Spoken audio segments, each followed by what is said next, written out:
Welcome back to Montreal. It's Alex Belfield at CKOI, which is one of the big radio stations here in Montreal. And I'm with two of the biggest stars, not only at the radio station, but in the country and now in the world.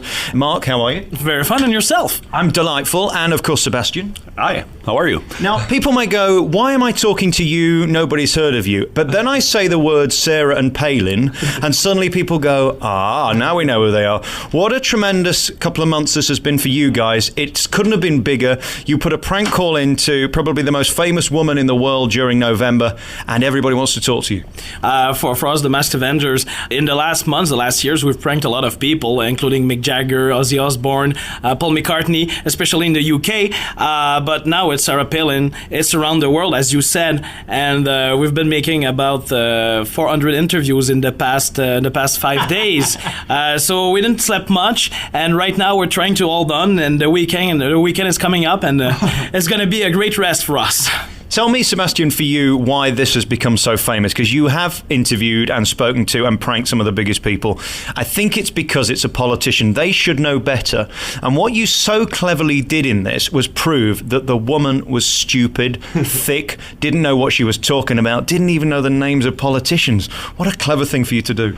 Well, thank you very much. But, we wanted to prove it, but we never thought that, first of all, that it would have as big as an impact on the presidential campaign. We never thought two comedians from Montreal, two clowns from the radio would have an impact on a presidential campaign. It's kind of we've been in a twilight zone for a week here, really, because it was our intention to see if she would look bad, to see if she really was that stupid, but she was worse than we thought, and her staff was even worse than she was, I would say, because the guy who decided to make the phone call happen, his name is Steve Began, and he's been with President Bush for 8 years. He's the number 3 with Condoleezza Rice on the national security. He was named there 3 months before September 11th, and he's the same guy who set up the call and never checked out anything. So that's scary. I think it's a really great thing that she has not been elected, because the world would have been in big trouble, I think. I think we knew that before your prank call, though, didn't we? Really? Well, yeah, but it was even scarier afterwards, because we really realized that, my God, she's a heartbeat away from being president if McCain wins.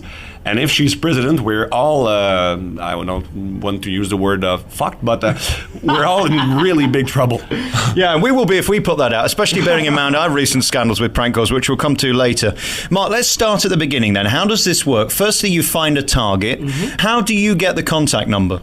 Well, mostly what we did is we climbed up the ladder. That's what we did with Bill Gates a couple of years ago. We started with the receptionist at Microsoft office in Seattle until we were able to speak to Mr. Gates' special assistant, and that's all we usually work. We do a lot of phone calls, and we try to be the most convincing we can. And usually, I think we're pretty convincing. We pranked Bernie Ecclestone, Formula One mogul, a couple of years ago, and the funniest part in this is that people. How can I say? The moment they're sure you're the real thing, they don't verify it. They don't They don't counter-verify it. They just patch you through, and that's rather simple. And with Bill Gates again, which is a good example, what we did is that maybe 2 days before speaking with Mr. Gates, a special assistant told us, well, you see, the Prime Minister of Canada is not important enough for Mr. Gates to speak to. So what we did is we said to the assistant, well, we're two young members of Mr. Chrétien, at the time the Prime Minister of Canada staff, and we have children, and if Mr. Chrétien doesn't speak to Bill Gates, we're going to lose our jobs, our children will be in need, and that's how we were able to get through the security and speak with Mr. Gates. Almost everyone we pranked, it's the same thing for Paul McCartney. 2-3 minutes into the call, they realize that something's wrong, and they react. The only two people we pranked that never caught on that it was a joke are Britney Spears and Sarah Palin. So that says a lot, I think. Absolutely. And then we look at what you do when you're on there, because it's not enough to get through. You have to have a plan. You've got to have an in, and then you've got to have an out, or it won't work. So once you know you've got their number, is it then for you to sit down and work out how you make them look as stupid as possible? Well, actually, we write it a lot as a sketch, okay? A lot of punches, a lot of jokes. That's how we do it. Sometimes is when you listen to the person you're pranking, you see, well, that joke won't work because the timing isn't good or something like that. But with Sarah Palin, what happened is that we had to do all the jokes because we thought we would get disconnected. She would hang up or something like that, maybe after 2 or 3 minutes. But we had to do 100% of our material, and then we had to improvise a bit because it had been too long on the phone with her. So that's how we do it. And that's the part where he spoke to her about the porn movie, the Larry Flint nailing Palin. We never thought we would speak to her about that, but we were all in the studio, and Marathon was speaking during the time where Sarah Palin was speaking. We were speaking with each other, and he decided to ask her about that because we wanted her to realize it was a prank and say, "Who is this?" And even that, she said, "Oh well, thank you." You know, she must have heard about it. Everyone heard about it. So, and she doesn't know how to react. So we saw that when she's not reading talking points or just reciting something she learned by heart. Every time it's something else, she doesn't know how to answer and she doesn't know what to say, and she just invents stuff like she did for the Prime Minister of Canada. She doesn't know him, so she said, "Oh, great, yeah, I have great relations with him." And it's obviously not the case. All right, we're going to come back next and talk about your conscience and whether you ever feel bad. We're here today with Mark and Sebastian at CKOI, which is one of the big radio stations in Montreal. We're celebrating Quebec's 400th anniversary. And here's then the best bits from the call that almost, you could say, was the reason we have Barack Obama as president, because up to this point it was 50-50. Then everybody started laughing. Let's listen to the Masked Avengers. This is Bexy. Hello, Bexy. Hi. Hi, this is Frank Louvrier. I'm with President Sarkozy on the line for Governor Palin. Yes, 1 second, please. Can you hold on 1 second, please? Yeah, no problem. All right, thanks. Hi, I'm going to hand the phone over to her. Okay, thank you very much. I'm going to put the president on the line. Okay, he's coming to the line. Okay. This is Sarah. Governor Palin. Hello. Just hold on for President Sarkozy. 1 moment. Oh, it's not him yet, Bexy. I always do that. Yes, hello, Governor Palin. I'll just have people hand it to Yes. Greg when it's down. Yes, hello, Mrs. Governor.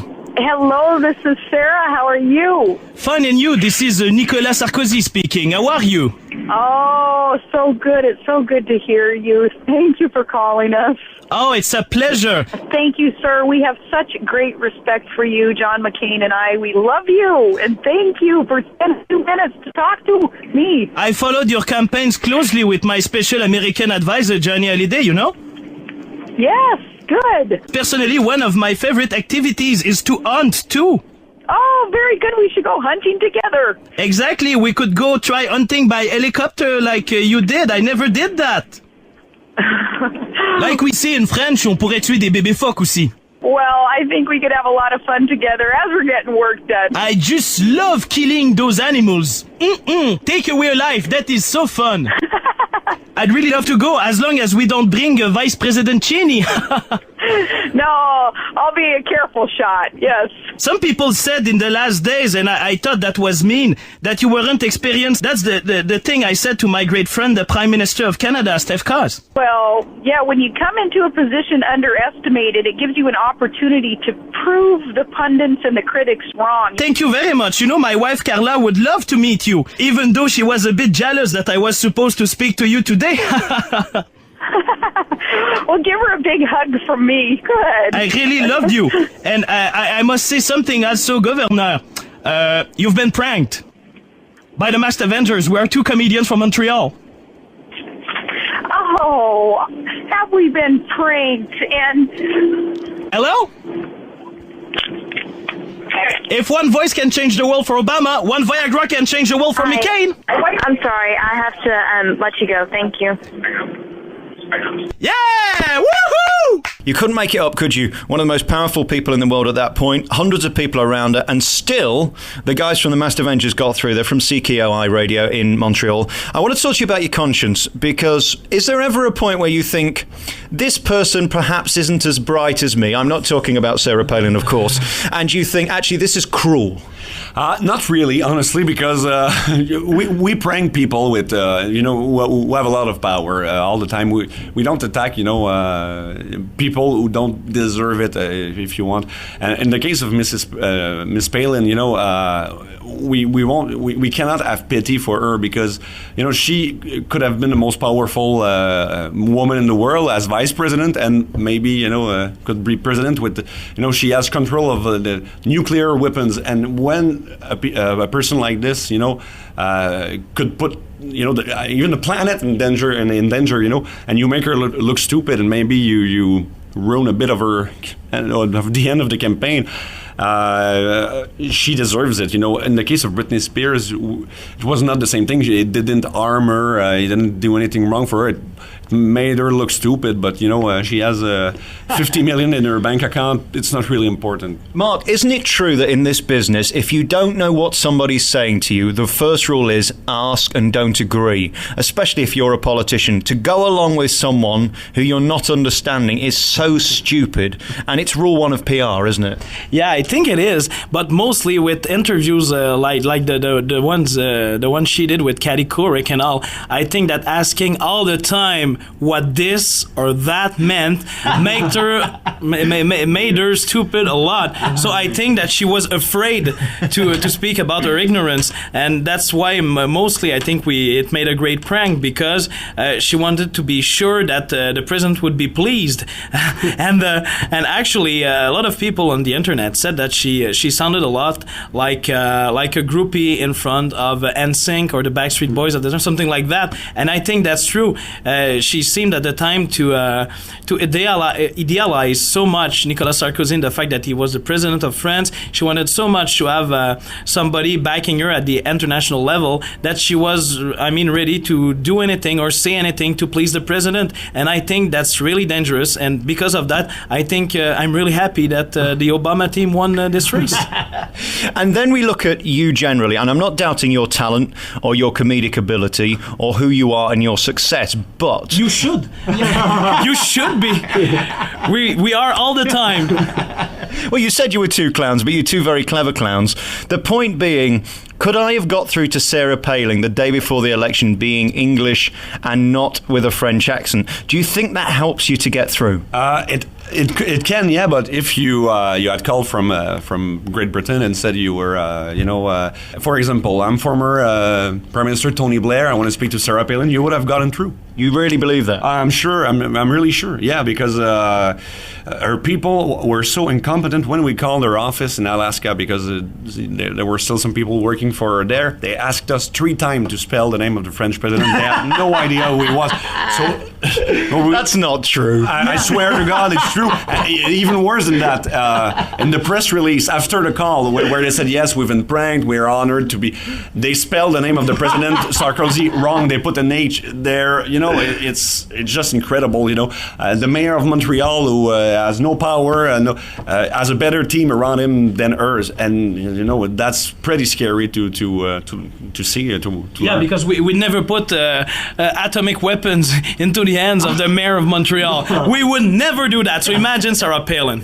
So do you now think then you've got a hard job for the next 6 months while everybody's thinking about you? Because the next time that a call comes through with a French accent, they're going to think, oh, hang on, it's those guys from Montreal. That's why we only do it twice a year. Seriously, maybe once a year sometimes. People have to forget, and also it's usually a lot of preparation, and then because of all the media attention we add right now, we're gonna have maybe to switch to something else. Probably the next victim won't be a politician. Probably it's gonna be an artist. What? I think the one who was the biggest problem is Nicolas Sarkozy. When he's going to call some world leader now, everybody's going to doubt that it's true. So it's going to take longer before he. I think he spoke with Barack Obama after his victory, and what people said here on TV is I hope it was the real one this time. So I don't even know. Maybe they made a joke about it in the call. Probably.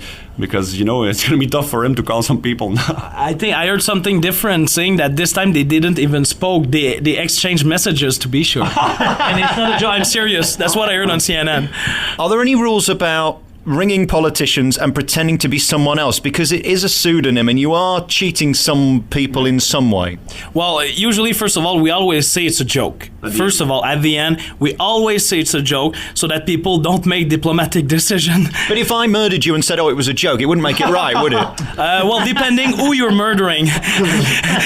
Depending, but I won't make comments on this one.